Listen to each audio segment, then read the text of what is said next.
여러분 한 주간 평안하셨습니까? 오늘은 부득이하게 우리 어린 친구들과 함께 예배를 드리게 되었습니다.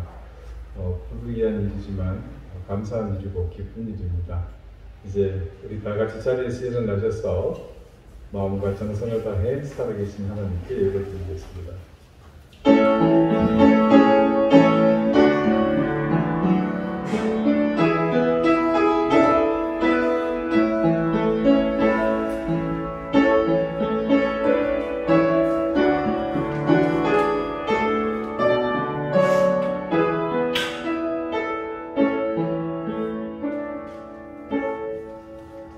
온 땅이여 여호와께 즐거운 찬송을 부를지어다. 기쁨으로 여호와를 섬기며 노래하면서 그의 앞에 나아갈지어다. 여호와가 우리 하나님이신 줄 너희는 알지어다. 그는 우리를 지으시며 우리는 그의 것이니 그의 백성이여 그의 기르시는 양이로다. 아멘. 인자와 자비로 언제나 우리를 인도하시는 하나님, 그 거룩하신 이름 앞에 오늘 우리가 함께 모여 경배와 찬양을 드립니다. 우리의 예배를 받아 주시옵소서. 어린 생명들과 함께 드리는 귀한 찬양 가운데 임재하시고 하나님 예비하신 거룩하신 은혜를 오늘 이 시간 우리 가운데 마음껏 더하여 주옵소서. 우리의 마음과 생각과 모든 판단을 주장하시고 오로지 살아계신 하나님만을 바라보게 하옵소서. 감사드리오며 예수 그리스도 이름으로 기원하옵나이다. 아멘. 찬송가 1장 함께 찬송하겠습니다.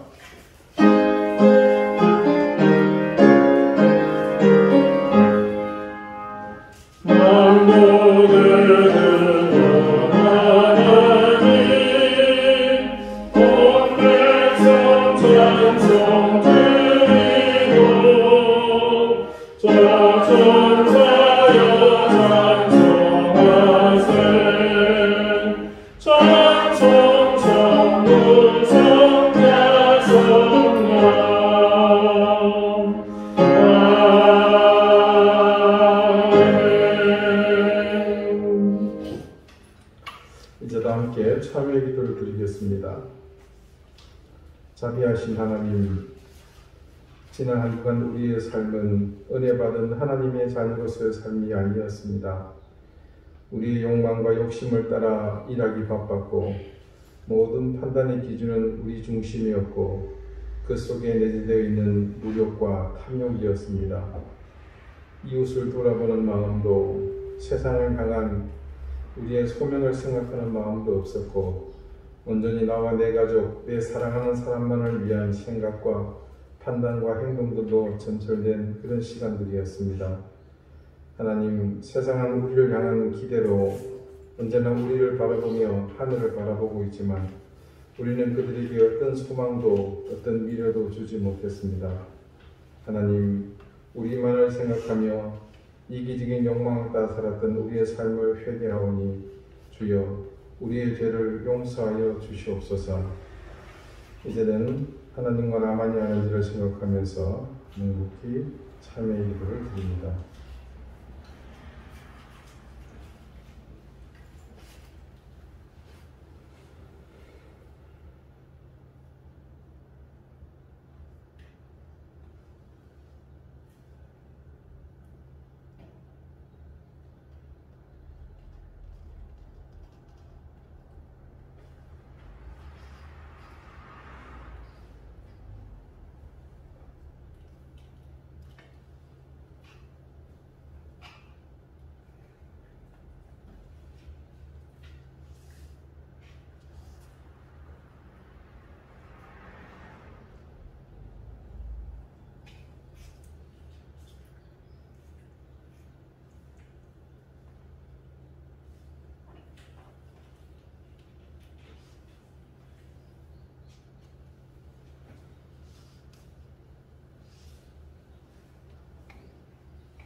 자기의 죄를 솔직하게 고백하는 사람들에게 하나님께서 말씀하십니다. 보라, 이전 것은 지나갔으니 새 것이 되었도다. 아멘. 이제는 사도신경으로 우리의 신앙을 고백하오니 나는 전능하신 아버지 하나님 천지의 창조주를 믿습니다. 나는 그의 유일하신 아들 우리 주 예수 그리스도를 믿습니다. 그는 성령으로 잉태되어 동정녀 마리아에게서 나시고 본디오 빌라도에게 고난을 받아 십자가에 못 박혀 죽으시고 장사된 지 사흘 만에 죽은 자 가운데서 다시 살아나셨으며 하늘에 오르시어 전능하신 아버지 하나님 우편에 앉아 계시다가 거기로부터 살아있는 자와 죽은 자를 심판하러 오십니다. 나는 성령을 믿으며 거룩한 공로교와 성도의 교제와 죄를 용서받는 것과 몸의 부활과 영생을 믿습니다. 아멘. 자리에 앉으시기 바랍니다. 다 같이 성시를 교독하겠습니다. 성시는 교독문 15권, 시편 27편입니다.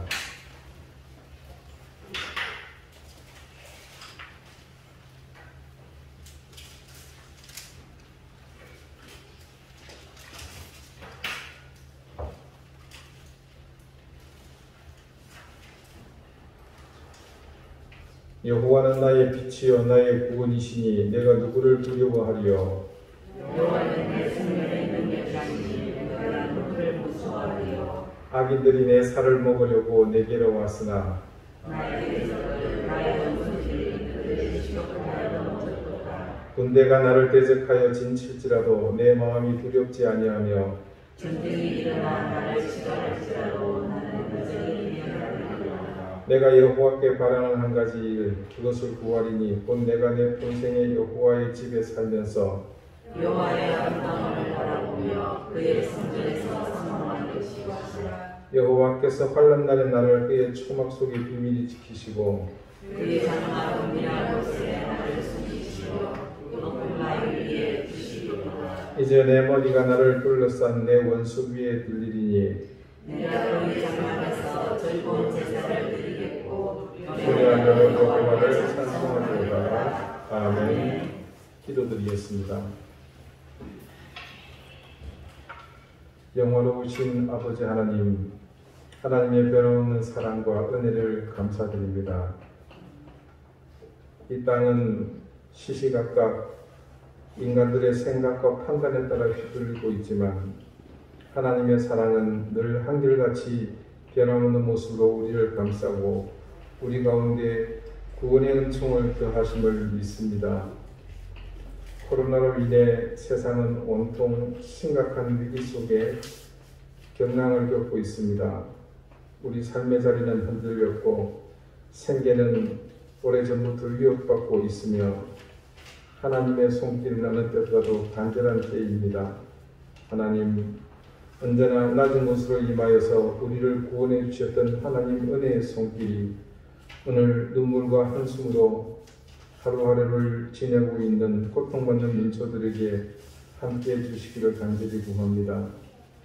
하나님, 이 땅에 교회를 세우시고 우리 그리스도인들을 세우신 것은 이러한 때를 위함이오니 하나님, 우리가 이 고난의 때에 우리의 역할을 성실히 감당할 수 있도록 인도해 주십시오. 나뉘었던 손길을 하나로 잡게 해 주시고 우리의 단합된 힘으로 우리의 섬기며 사랑하고 헌신하는 능력을 통해서 주저앉은 이웃의 손을 붙들고 그들을 일으키며 그들에게 하늘의 소망과 은혜를 대해줄 수 있도록 인도해 주십시오. 부족하지만 우리의 손으로 그들의 눈물을 닦게 하시고 하나님, 너무나도 부족하지만 주님의 사랑이 있음을 그들에게 증거하고 모두에게 내일을 향한 용기와 희망을 나눌 수 있도록 인도해 주시옵소서. 하나님, 세상은 이 위기 속에서도 온통 더 큰 고난 속에 빠져들고 있습니다. 정의와 공의, 공평과 법치가 상실되어 가고 있고 또 부정과 모렴치로 세상은 온통 들끓고 있습니다. 수치를 모르는 사람들이 곳곳에 일어나 소리치고 있으며 이편 내편 편당을 만들고 민심을 이감시키며 몰살육과 부독독으로 자신들의 치부를 가리게 여념이 없습니다. 하나님, 하나님께서 예수 그리스도 독생자를 제물로 삼으셔서 피 흘려 대속하게 하심으로 세운 교회들도 자신들이 정작 빛이 되며 소금이 되어야 하는 역할도 망각한 채 하나님의 뜻을 왜곡하며 자기들의 이권을 챙기기 바쁜 어리석은 삶을 살았습니다. 하나님을 사랑하고 이웃을 사랑하라는 절대 계명을 하나님 너무나도 쉽게 버렸고, 또 하나님 그런 버림을 통해서 우리는 아무렇지도 않게 자신들이 원하는 것을 향해서 내달리고 있었습니다. 하나님, 이런 사실을 자각하며 우리가 하나님 앞에서 바른 길을 행할 수 있도록 인도해 주시기를 구합니다. 하나님, 이 땅의 모든 교회들, 오늘도 하나님 앞에 머리 숙여 예배하는 모든 그리스도인들이 온전한 예배자로 서게 하시고, 그 예배를 통해 주시는 말씀으로 삶을 회복하며 이 땅에 하나님의 뜻을 바로 세워가는 우리가 되게 해주시기를 구합니다. 혼돈 속에서 언제나 질서를 통해 우리에게 갈 길을 알려주시고,黑暗속에 빛을 비춰주셔서 우리가 어디로 나아가야 할지를 알려주셨던 하나님께서 이 땅에 길을 주시고 빛을 비춰주셔서 우리가 함께 큰 힘을 내어 이 어둠의 길, 경랑의 길을 헤쳐나갈 수 있도록 인도해 주십시오. 우리 사랑하는 교우들을 지켜주시고 하나님 은혜와 사랑을, 긍휼을 더해 주십시오. 병마로 고통받는 가족들을 구해 주시고 우리 어린 자녀들의 앞길을 하나님 그새 인도해 주십시오. 특히 오늘 함께 주님 앞에 머리 숙여 예배하는 귀한 딸들에게 하나님 하늘의 신령한 은혜를 덧입혀 주시고 땅에 기름진 복을 더하시며 하나님 주신 지혜와 명철로 이 어린 생명들이 하나님 나라를 이루는 귀한 제목들이 되게 해 주십시오. 하나님, 또 저 지난주에 이어 지난 주간에도 전설의 전도사님 아버지를 하나님 품에 안겨드렸습니다. 상실한 마음을 위로해 주시고 그 장례 일정을 통해 주셨던 은혜로 그 가족이 새 힘을 얻게 해주시기를 또한 간절히 구합니다. 하나님, 미얀마의 사태가 우리 속에서 조금씩 잊혀져 가고 있습니다. 그곳에서는 지금도 여전히 큰 위협과 고통 속에 헤어날 길을 찾지 못하고 있사온데 하나님 그들을 불쌍히 여기시고 인도하시고 구원해 주십시오. 하나님 손길로 그 민족에게 자비와 은총이 되어지게 하시며 이 일을 통해 그 땅에 복음이 널리 퍼지는 계기가 되게 해주시기를 구합니다. 오늘 이 예배를 주님께서 기쁘게 받으시고 하늘의 신령한 은혜로 우리 가운데 함께해 주옵소서. 우리에게 겸손한 마음을 주시고 가난한 심령을 주시옵소서. 예수 그리스도 이름으로 감사하며 기도드립니다. 아멘.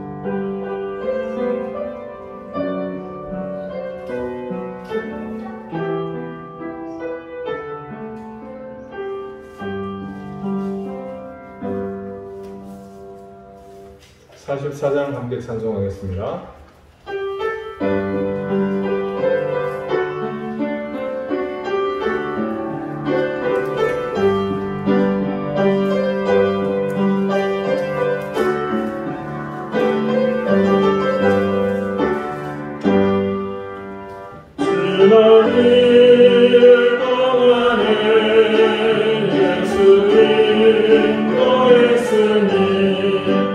주의 손을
신약성경 마태복음 5장 16절 말씀입니다. 신약 5쪽입니다.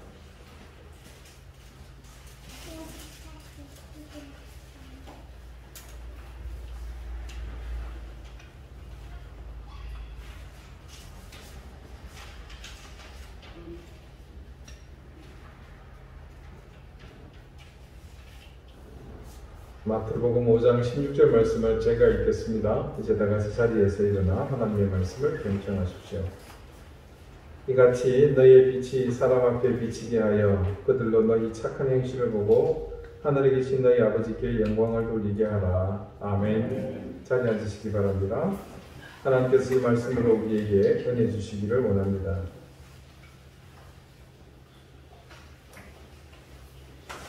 한 신학자가 자기 과거 병투병할 때 자신을 돌봐준 간호사에 대한 이야기를 이렇게 합니다.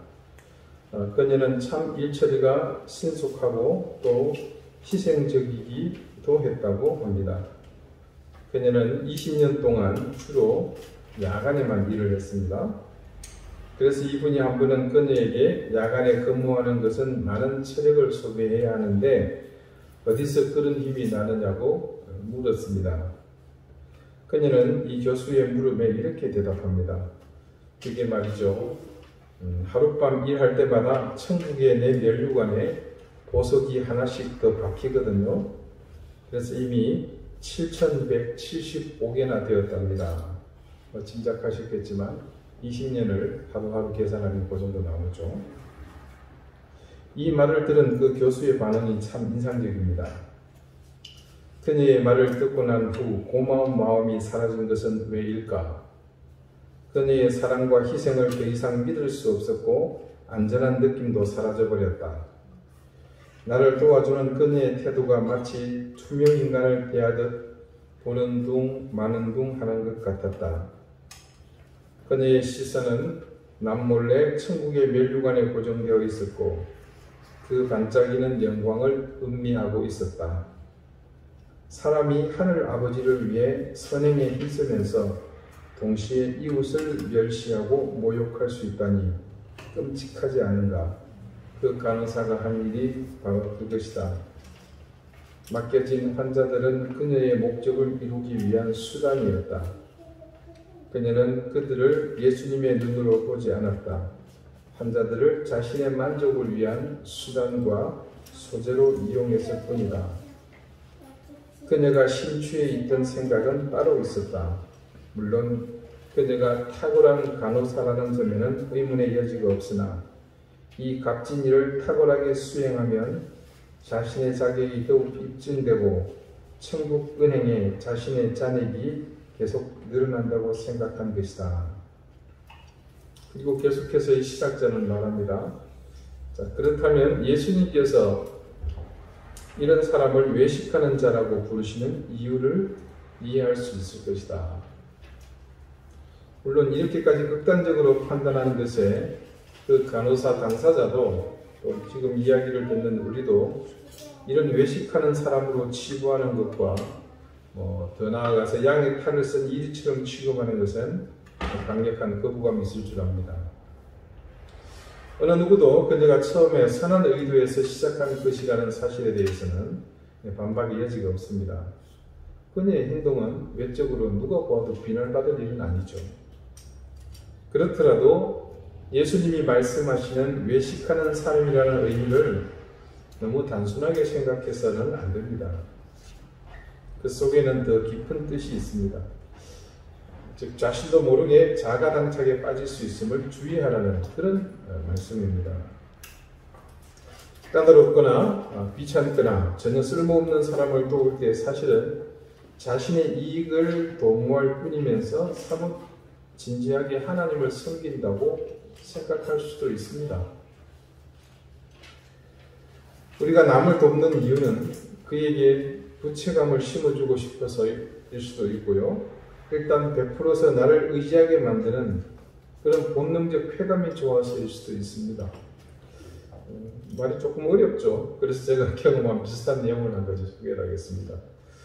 2004년도에 제가 영락교회로 부임하기 전에 신무했던 부목사로 있었던 교회에서 일입니다. 농촌의 미자립 교회를 후원하는 일을 하면서 겪었던 일입니다. 일반적으로 대도시의 교회가 성장하게 된 것은 시골 교회에서 자라난 사람들이 상경하고 또 대도시로 와서 자연스럽게 흡수된 것이기 때문에 도시교회는 시골 교회의 채무를 가져야 된다는 것이 일반적 견해입니다. 저 역시 그 견해가 절대적으로 맞다고 생각하는 사람이고요. 그래서 당시 제가 섬기는 교회에서 이 시골 미자립 교회를 돕는 일에 저는 누구보다도 앞장섰습니다. 그것은 빚을 갚는 일이기에 마땅히 그 교회가 해야 할 일이다. 그래서 사명감을 가지고 일을 했었습니다. 특히나 매월 얼마씩 일정 금액의 돈을 보내는 것으로 그치지 않고 직접 찾아가서 그 교회의 형편을 살펴보고 또 그분들에게 실제로 필요한 것이 무엇인지 듣고 그래서 그것에 따라서 돕는 일을 제안해서 실시하기도 했습니다. 그래서 첫 해가 지난 그 다음에부터는 매년 수집한 필요의 정도에 따라서 청년부나 또 우리 대학생들로 구성된 팀들이 여름에 직접 교회에 찾아가서 농사일부터 작은 허드렛 일을 포함한 여러 가지 돕는 일들을 하기도 했습니다. 그 당시에 돕던 교회 중에 전라남도 보성에 위치한 교회들이 있었습니다. 지리적으로 보자면 보성은 국도 최남단에 해당되는 곳이죠. 한 해는 선교부 담당 집사님들과 함께 그곳을 방문할 즈음이 점심 식사 때와 맞물렸습니다. 그래서 미리 전화를 드리고 또 담임 목사님께 함께 점심 식사를 같이 했으면 좋겠습니다 라고 부탁을 드렸습니다. 교회에 도착하니까 목사님은 인근 농원이라고 그러죠. 조용한 식당이 있습니다. 그곳으로 안내하셨고 음식이 잘 차려져 있었습니다. 저는 사전에 동행한 집사님께 그 담임 목사님 몰래 점심값을 미리 주인에게 좀 지급하도록 부탁을 드렸습니다. 근데 나중에 그 지원받는 교회 목사님이 자신들이 대접해야 하는데 우리가 선수를 쳤다며 난색을 표하셨습니다. 저는 그 상황을 잘 알기 때문에 혹시라도 지원하는 교회에서 마음 상할까봐 염려하는 마음으로 어려운 살림에 손님 접대하는 부담 가는 일을 막고자 했던 것일 뿐입니다. 그때 이 일로 이래저래 얘기를 주고받는 중 지금도 잊혀지지 않는 말이 있습니다. 교회 살림이 뻔한데 목사님이 대접하시면 저희가 부담스러울 뿐만 아니라 이렇게 찾아오는 것이 결례가 된다는 취지로 말씀을 드렸습니다. 그랬더니 그때 그 목사님 네 분이 이런 대답을 하십니다. 무슨 말씀입니까? 우리가 복 받으려고 하는 건데요. 어려운 형편인 것은 맞지만 그래도 이렇게 손님을 잘 대접하면 하나님이 복을 주신다는 의미의 말씀이었습니다. 이후로도 종종 저는 누군가를 대접해야 하는 일이 생길 때 혹은 대접받는 와중에 이와 유사한 얘기를 반복해서 들은 적이 있습니다. 성경에는요, 아브라함이 부지 중에 손님을 접대했는데 알고 보니 그 사람이 하나님의 사자였습니다. 그래서 복을 얻은 일이 기록되어 있습니다. 그래서인지 부지 중에 손님을 대접하여 복을 얻은 것이 하나의 희망사항처럼 되어서 오랫동안 교회는 그것을 복받는 하나의 통로로 여기는 일이 있었습니다.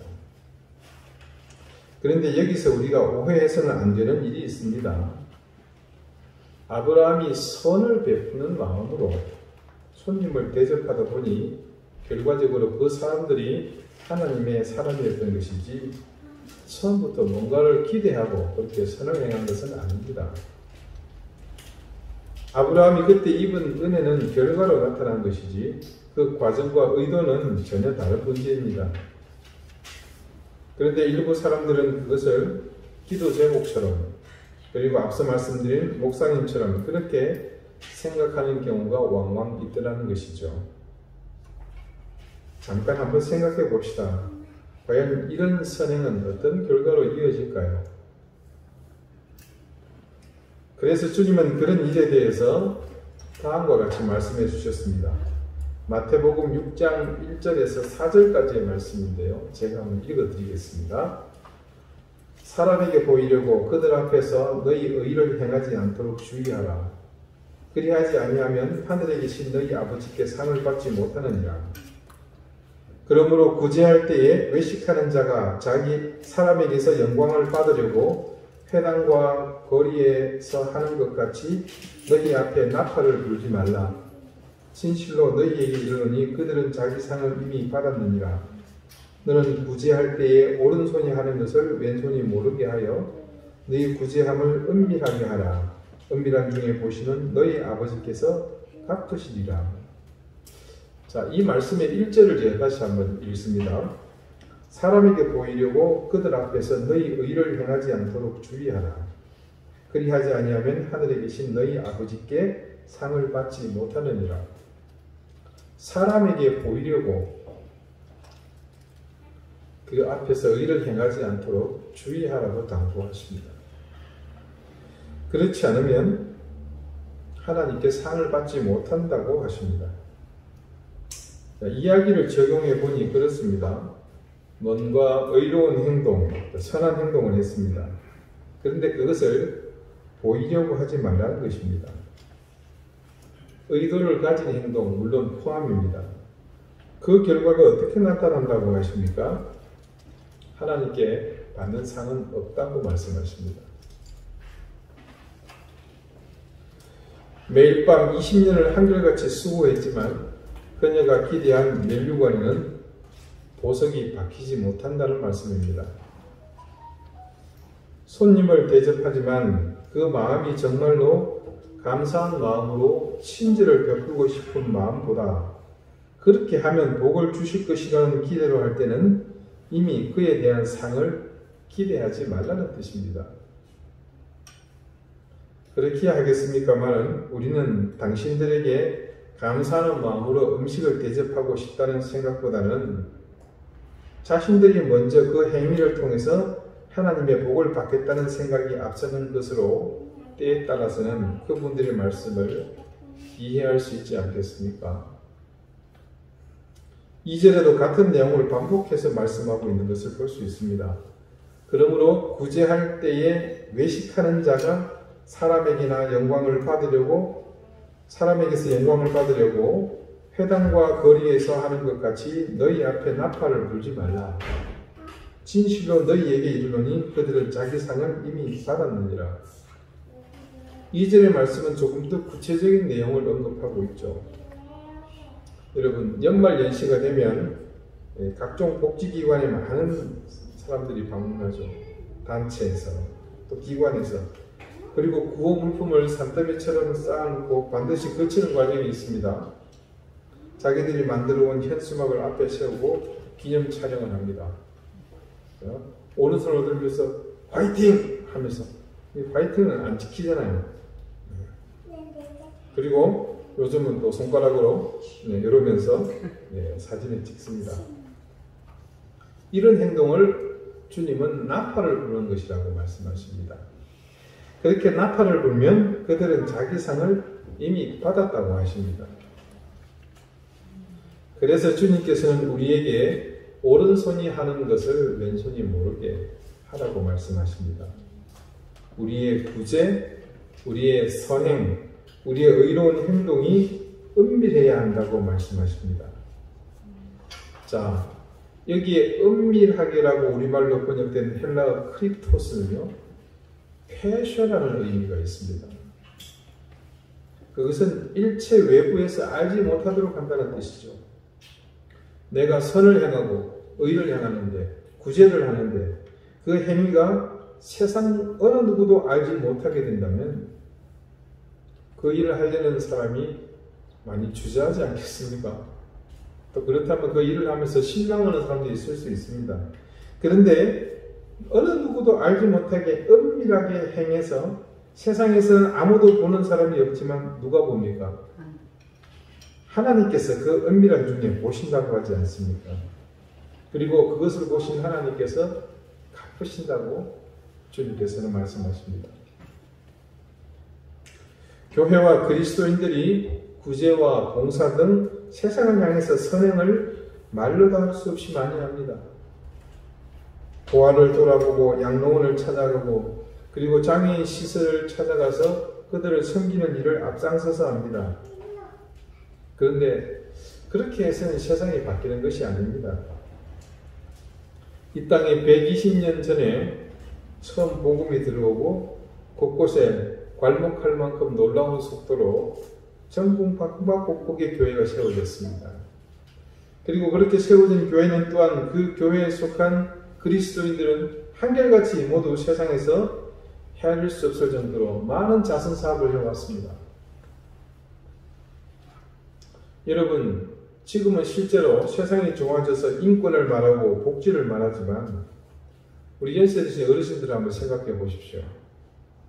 지금으로부터 30년, 40년 전에는 그런 말조차도 없었던 시절입니다. 그때 세상에 사회복지라는 말이 존재도 하지 않았을 때 이미 교회는 그런 일들을 해왔습니다. 불우한 이웃을 보면 구제했고 세상 사람들은 죄송합니다. 병신이라고 손가락질하는 그 장애인들을 보호하고 양육하는 시설을 교회가 만듭니다. 부모 잃은 아이들을 위해서 보육원을 지었죠. 하지만 교회가 불미스러운 일로 세상 뉴스에 회자되면서 세상으로부터 동네북이 되어서 난타를 당할 때 교회 지도자들이 늘 하는 이야기가 있지 않습니까? 예, 다른 종교들, 불교나 천주교나 다 합쳐서 이 교회가 보육원이나 양로원, 장애인 시설 등 대사회 사업에 기여한 금액이 제일 크지 않느냐. 그런 것도 몰라주고 왜 교회를 욕하느냐. 은연중에 우리도 그런 생각을 합니다. 무슨 역경이라도 닥치면 그동안 제가 하나님을 위해서 이것저것 했으니 하나님도 당연히 내게 갚아주셔야 한다고 기를 쓰며 계산하려고 시도하지 않습니까? 우리의 모든 선행 속에 남몰래 이런 생각이 사실은 담겨 있습니다. 그런데 세상이 원하는 건 그런 행위가 아닙니다. 세상이 원하는 것이 그런 행위였다면 설령 일부 교회에서 혹은 일부 목회자가 큰 잘못을 저지르거나 기독교인들이 무슨 사고를 냈다고 해서 그렇게까지 맹비난하겠습니까? 그렇지 않은 겁니다. 이것과 별개라는 것이죠. 결국 우리가 주님께서 말씀하시는 방법대로 살지 않았기 때문에 세상이 우리를 향해서 손가락질하는 것입니다. 어떤 분은 그런 세상의 지적을 무시하라고 합니다. 아닙니다. 무시하면 안 됩니다. 왜냐하면 그들의 비난이 전혀 비성경적이지 않기 때문입니다. 여러분, 그 근거가 바로 오늘 본문의 말씀입니다.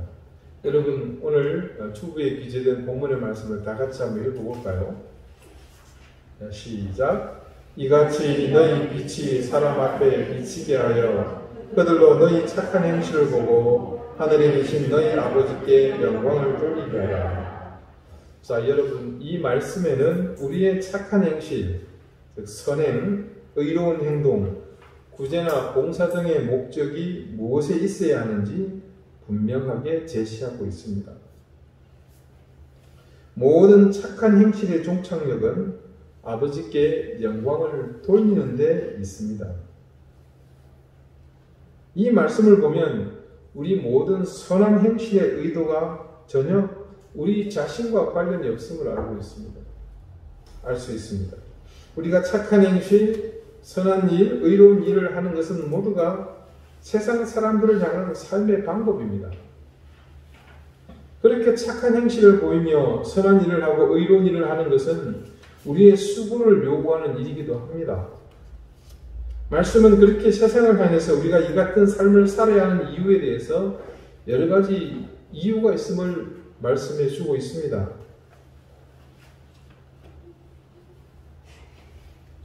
그 가운데 가장 큰 이유이자 동기는 우리가 하나님으로부터 크나큰 사랑의 빚을 지닌 사람으로서 그 빚을 감당하는 삶을 살아야 하기 때문이라고 말씀합니다. 그리스도인으로서 산다는 것은 우리 주님께 채무자의 삶을 사는 것과 같습니다. 자, 생각해 봅시다. 여러분, 우리의 구원이 무엇을 근거로 합니까? 당연히 우리의 구원은 주님의 십자가의 희생으로 이루신 대속의 은혜를 통해서입니다. 그 길이 아니면 이 세상 어디에도 우리에게는 구원의 기회조차도 주어지지 않습니다. 그러므로 그 대속의 은혜를 받은 우리에게는 당연히 그 은혜에 대한 채무가 있습니다. 그래서 하나님께서 우리에게 주신 가장 큰 계명이 하나님을 사랑하는 것이고, 둘째도 그와 같으니 뭡니까? 내 이웃을 사랑하라는 것입니다. 주님이 살아계시는 동안 유대인들을 여러 차례 책망하셨습니다. 그때 책망했던 유대인들이 어떤 사람들이었습니까? 외식하던 사람들이었습니다. 유대인들은 율법을 준수하는 것으로 자신들이 의를 행할 의무를 다했다고 생각하는 경향이 강했습니다. 예, 그래서 자신의 제사를 기꺼이 내서 구제합니다. 11조를 합니다. 금식도 했죠. 그래서 당당했고, 그 당당함은 실제로 의의 근원이 되시는 우리 주님을 향해서도 무모하고 오만한 모습으로 나타났던 것입니다. 의를 행하고 선한 행실을 했다고 생각하는 사람들이 그런 모습으로 보여졌다는 것은 그들은 하나님의 계명을 전혀 이해하지 못하고 있다는 방증입니다. 하나님을 사랑하는 것과 그로 인해 이웃을 사랑하라는 하나님의 계명을 지키려는 의지는 결단코 그렇게 나타날 수가 없거든요.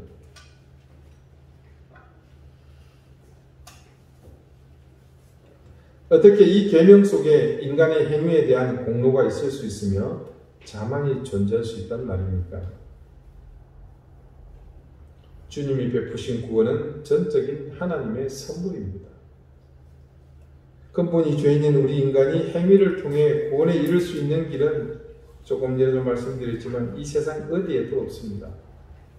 그러니 그들의 그 같은 모습이 얼마나 잘못된 행동인지 금방 알 수 있습니다. 그래서 주님께서는 그들을 신랄하게 책망하셨던 것이죠. 세상 모든 사람들의 인생관에는 필히 보상의 문제가 상존합니다. 그래서 우리도 믿음을 가지고 하나님을 향해 사는 일체 행동을 신앙이라고 정의했을 때 그 삶에도 나름의 보상을 모두 기대합니다. 물론 그 자체를 죄악시할 수는 없습니다. 하지만 적어도 말씀은 그 보상에 대해서 우리에게 교훈하는 바가 있습니다. 마태복음 25장 35절 이하에 증거된 말씀입니다. 마지막 심판 때에 주님께서 하시는 말씀이거든요. 내가 죽일 때에 너희가 먹을 것을 주었고, 목마를 때에 마시게 하였고, 나그네 되었을 때에 영접하였고, 헐벗었을 때에 옷을 입혔고, 병들었을 때에 돌보았고, 옥에 갇혔을 때에 와서 보았느니라. 이에 의인들이 대답하여 이르되 주여 우리가 어느 때에 주께서 주신 것을 보고 음식을 대접하였으며 목마르신 것을 보고 마시게 하였나이까? 어느 때에 나그네 되신 것을 보고 영접하였으며 헐벗으신 것을 보고 옷 입혔나이까?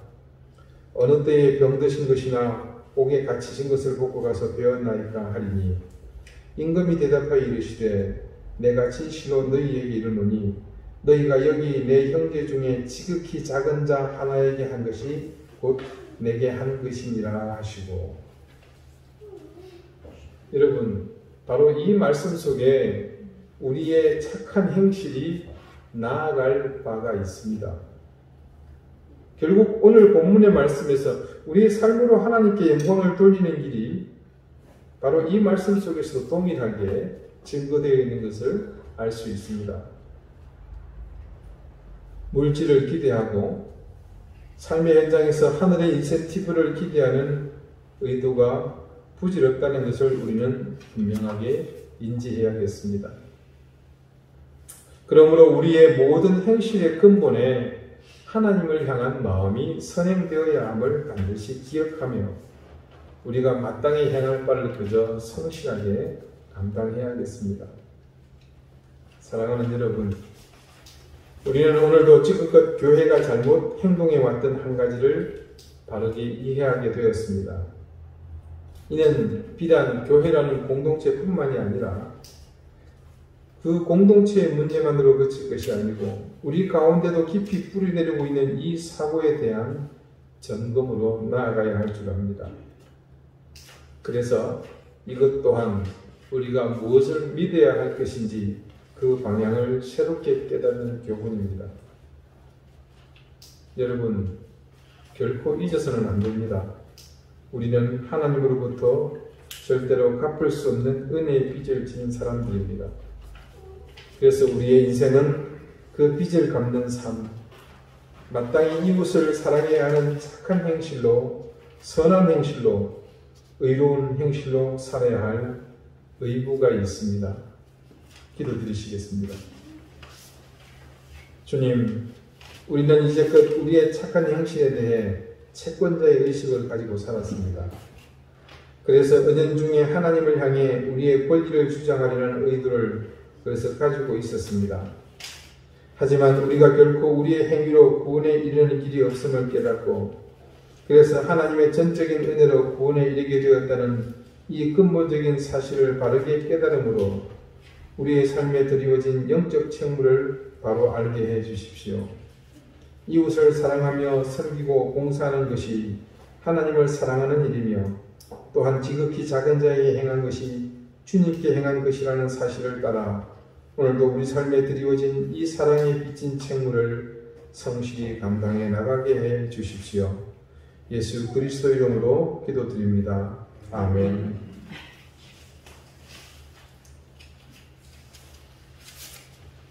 (341장) 함께 찬송합니다.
영원할 거로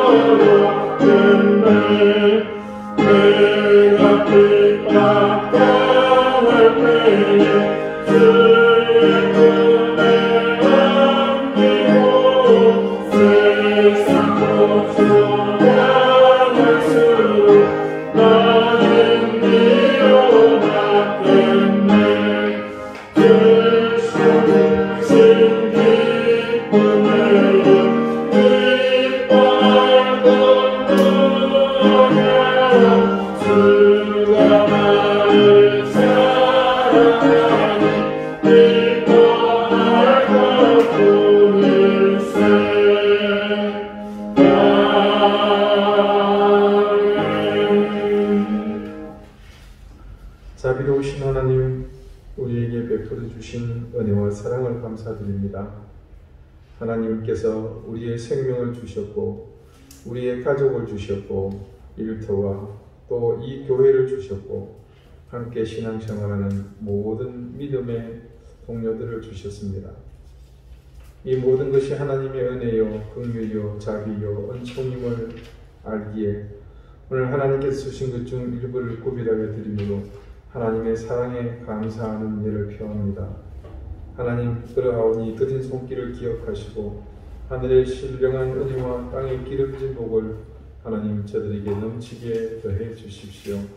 그 가정과 생업의 복을 얻게 하시며 자녀들이 귀한 은총을 누리게 하시고 염려와 근심이 아닌 평안과 기쁨으로 하나님께서 나를 이끌고 계심을 믿는 그 믿음으로 더욱더 은혜에 충만한 삶이 되도록 인도해 주십시오.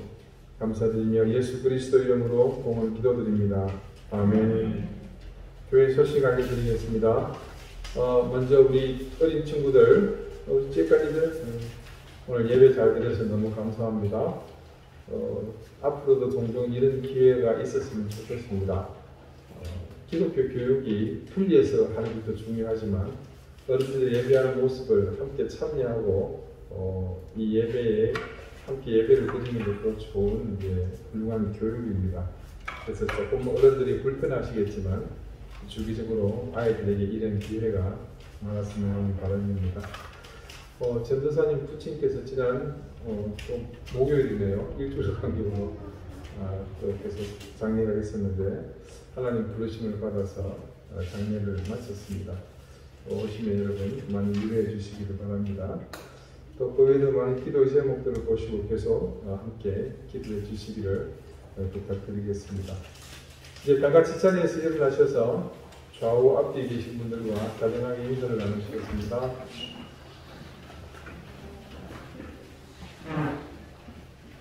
네, 54장 함께 찬송합니다.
이제는 예수 그리스도의 은혜와 하나님의 사랑과 성령의 교통하심이 하나님으로부터 크나큰 사랑의 빚을 진 사랑의 채무자의 삶을 우리 신앙을 통해서 살아가기를 소망하는 우리 사랑하는 방주교의 모든 성도들과 또 그들의 가정과 생업과 주신 귀한 자녀들 머리 위에 이제부터 영원토록 항상 함께 하시기를 간절히 축원하옵나이다.